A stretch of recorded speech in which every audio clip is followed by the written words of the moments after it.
అధ్యక్ష, నేను మిత్రుల ప్రసంగాలు నేను ఈ సమావేశంలో ఈ సెషన్స్లో నేను మాట్లాడలేదు అధ్యక్ష, మొదటిసారి మాట్లాడుతున్నాను. వింటా ఉన్నా అధ్యక్ష మన వాళ్ళందరి ప్రసంగాలు. మన వాళ్ళందరూ ట్రైనింగ్ ఇచ్చినట్టున్నారు అధ్యక్ష. గత ప్రభుత్వం సార్ నేనేమంటా సార్, పురావస్తు పరిశోధక శాఖ అని ఒకటి ఉంటుంది సార్, ఆర్కియలాజికల్ సర్వే అని. అట్లాగే మన వాళ్ళు కూడా ఏదైనా స్టేట్ ఆర్కియలాజికల్ సొసైటీ ఏమైనా పెట్టిన తవ్వుతూనే ఉన్నారు గత ప్రభుత్వం. అధ్యక్ష ఓకే, 10 ఏళ్ళు మేము ప్రభుత్వాన్ని నడిపాం కాబట్టి తప్పకుండా వారు అన్నా వింటున్నాం సార్. నేనేం అంటలేను అధ్యక్ష. గత ప్రభుత్వాలు అని మాట్లాడారు, సరే ఓకే అధ్యక్ష, మాట్లాడండి, విమర్శ చేయొచ్చు, తప్పు కాదు. కానీ గత ప్రభుత్వం అని చెప్పి ఒంటికాల మీద లేసే మీరు ఎందుకు మరి కేంద్రం మీద ఒక్క మాట మాట్లాడలేదు? ఎందుకు కేంద్ర ప్రభుత్వం తెలంగాణలో బడ్జెట్కి అన్యాయం చేసినా ఒక్కరంటే ఒక్కరు మాట్లాడరు? ఇది కూడా చెప్పాలి కదా అధ్యక్ష. వాస్తవం ఏంది అంటే కేంద్ర ప్రభుత్వం బడ్జెట్లో అధ్యక్ష పైన కర్ణాటకలోనేమో అప్పర్ భద్ర అనే ప్రాజెక్టుకు జాతీయ హోదా ఇస్తుంది అధ్యక్ష, కింద పోలవరం ఆంధ్రప్రదేశ్కి, పక్కన మధ్యప్రదేశ్లో కెన్ బెత్వా ప్రాజెక్టు జాతీయ హోదా. అధ్యక్ష వాళ్ళందరికీ ఇచ్చినందుకు మనకేమి ఈర్ష లేదు, అసూయ లేదు, బాధ లేదు, కోపం లేదు. కానీ తెలంగాణ కూడా ఇవ్వాలి కదా అధ్యక్ష. జాతి నిర్మాణానికి బ్రహ్మాండంగా సహకరిస్తున్నప్పుడు, జాతి నిర్మాణంలో పాల్పంచుకుంటున్నప్పుడు మన కాళేశ్వరానికో పాలమూరు రంగారెడ్డి ఎత్తిపోతల పథకానికో ఒక్క ప్రాజెక్టుకు జాతీయ హోదా ఇవ్వకపోతే నిరసన చెప్పాల్సిన బాధ్యత మన మీద లేదా అధ్యక్ష? హైదరాబాద్కు మనం ఒక ఆర్బిట్రేషన్ సెంటర్ పెట్టుకున్నాం అధ్యక్ష, హైదరాబాద్ ఇంటర్నేషనల్ ఆర్బిట్రేషన్ సెంటర్ అని. అది కూడా చూసి ఓర్వలేదు అధ్యక్ష. మనం పెట్టిన 6 నెలల లోపలనే గుజరాత్లో గిఫ్ట్ సిటీలో వాళ్ళొక పోటీ సంస్థ తెచ్చి నిర్మలా సీతారామన్ గారు బడ్జెట్లో 100 కోట్లు పెట్టి అక్కడ పెట్టారు అధ్యక్ష పోటీ సంస్థ. తెలంగాణ పుట్టుకనే ప్రశ్నించారు అధ్యక్ష. తెలంగాణ పుట్టుకని ప్రశ్నించడమే కాకుండా 6 దశాబ్దాల ఆకాంక్షను అగౌరవపరచడమే కాకుండా వాస్తవాలు చెప్పాలంటే ఒక్కటంటే ఒక్క విభజన హామీని కూడా అమలు చేయలేదు అధ్యక్ష కేంద్రం. అది మాత్రమే కాదు, దారుణమైన మాట, తల్లిని చంపి బిడ్డను బతికిచ్చిండ్రు అనే మాట స్వయంగా ప్రధాని గారు అనవచ్చు అధ్యక్ష. ఇట్లా అవమానాల పరంపర ఒకవైపు. ఇవాళ డిప్యూటీ సీఎం గారు ఖమ్మం నుంచి ఉన్నారు అధ్యక్ష. వారి జిల్లా 7 మండలాలు ఒక్క పెన్నుపోటుతో ఆర్డినెన్స్తో లోవర్ సీలేరు విద్యుత్ కేంద్రం, మా వ్యవసాయ మంత్రి గారు కూడా అదే జిల్లా అధ్యక్ష, ఒక్క పెన్నుపోటుతో అప్రజాస్వామికంగా 7 మండలాలు లోవర్ సీలేరు విద్యుత్ ప్రాజెక్టును లాక్కొని పోయింది కేంద్రం కాదా అధ్యక్ష? అది మాత్రమే కాదు, మరి నిజామాబాద్ జిల్లాకు ఊరించి పసుపు బోర్డుని ఇచ్చారు అధ్యక్ష మొన్న. మరి ఆ పసుపు బోర్డు ఇప్పుడు మొన్న పెట్టినారు కానీ కేంద్ర బడ్జెట్లో ₹1 లేదు దానికి. ఒకవైపు ఏమో పసుపు ధర రావడం లేదు, మద్దతు ధర అని రైతులు రోడ్డు ఎక్కిన పరిస్థితి అధ్యక్ష. మరి మాట్లాడుతూ అధ్యక్ష వాళ్ళు పసుపు రైతులకు జరుగుతున్న అన్యాయం గురించి.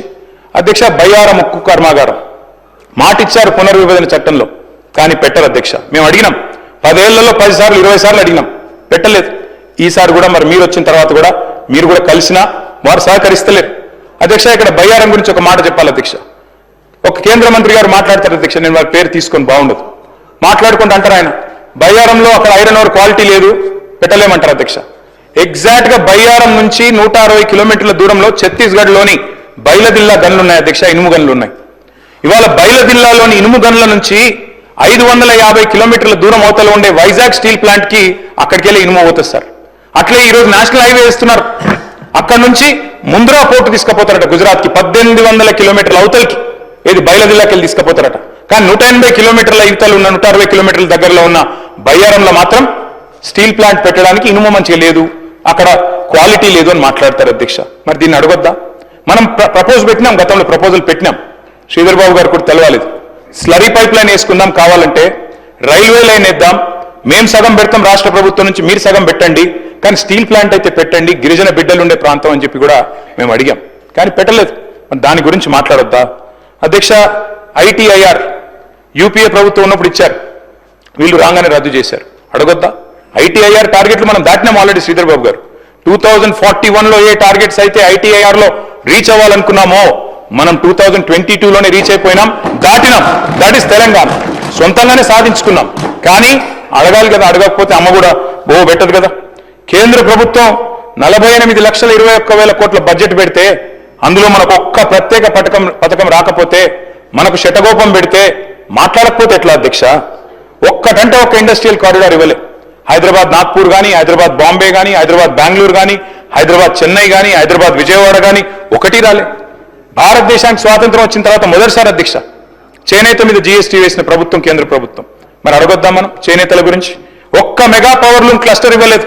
కేంద్ర మంత్రి ఉన్నారు ఇవాళ మా కరీంనగర్ పార్లమెంట్ నుంచి, కానీ సిరిసిల్ల లాంటి పవర్ లూమ్ క్లస్టర్ కి ఒకటి ఇవ్వమని చెప్పి 10 ఏళ్ల నుంచి అడిగినా ఇప్పటివరకు కూడా కనీసం కన్సిడర్ చేయట్లేదు అధ్యక్ష. అట్లే కొత్త హ్యాండ్లూమ్ క్లస్టర్లు రావు. ఇన్స్టిట్యూట్స్ అధ్యక్ష, కొత్త ఎడ్యుకేషన్ ఇన్స్టిట్యూట్స్ మా సబితా గారు విద్యాశాఖ మంత్రిగా ఉన్నప్పుడు ఒక్కసారి కాదు 20 సార్లు పోయాం అధ్యక్ష. ఒక ఐఐఎం ఇవ్వండి, ఇండియన్ ఇన్స్టిట్యూట్ ఆఫ్ మేనేజ్మెంట్. ఒక నేషనల్ ఇన్స్టిట్యూట్ ఆఫ్ డిజైన్ ఆనాడు ఉమ్మడి ఆంధ్రప్రదేశ్లో ఉండేది, అది పోయింది, మాకు ఇవ్వండి అని అడిగినాం. ఐసర్ ఇవ్వమని అడిగాం. అదే మాదిరిగా IIIT ఇవ్వండి, కరీంనగర్లో ఆల్మోస్ట్ అయిపోయిండే, ఇవ్వమని అడిగినాం. కానీ ఒక్కటి కూడా శాంక్షన్ చేయలే. ఉన్నత విద్యా స్థానాలు, ఉన్నత విద్యా కేంద్రాలు కాదు అధ్యక్ష, చివరికి కొత్త జిల్లాలు పెట్టుకుంటే చట్టం ప్రకారం నవోదయ పాఠశాలలు ఇవ్వాలి, అది కూడా ఇవ్వలేదు అధ్యక్ష. ఒక్క మెడికల్ కాలేజ్, భారతదేశంలో 157 మెడికల్ కాలేజీలు మంజూరు చేస్తే తెలంగాణకు మాత్రం ఒక్క మెడికల్ కాలేజ్ కూడా ఇవ్వలేదు. మరి ఇవన్నీ అడగొద్దా అధ్యక్ష?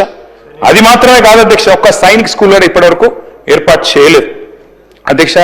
ఒకవైపేమో మరి మన పన్నులు తీసుకుంటారు, ఇంకోవైపేమో వచ్చి మనని ఈ రకంగా అవమానించే పరిస్థితి.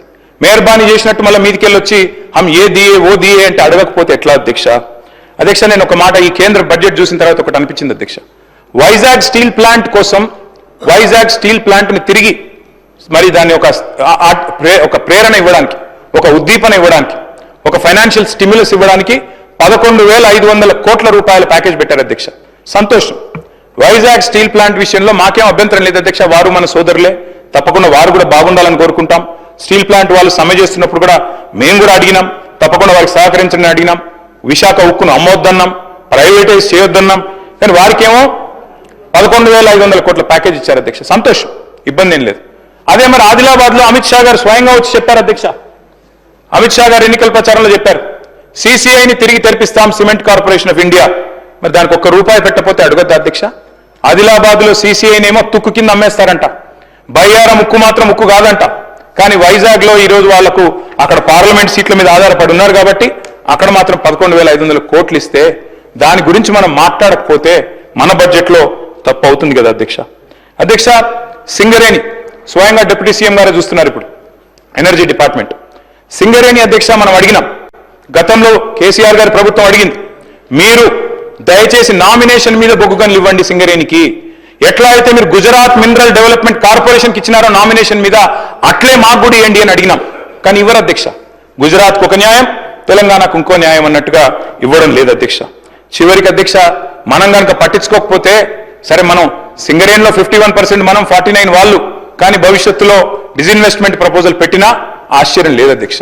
అదే మాదిరిగా అధ్యక్ష, నీతి ఆయోగ్ సిఫారసు చేసింది, మిషన్ కాకతీయ, మిషన్ భగీరథ మంచి పథకాలు 24,000 కోట్లు కేటాయించండి అని కేంద్ర ప్రభుత్వానికి సిఫారసు చేస్తే 24 పైసలు ఇవ్వలేదు అధ్యక్ష.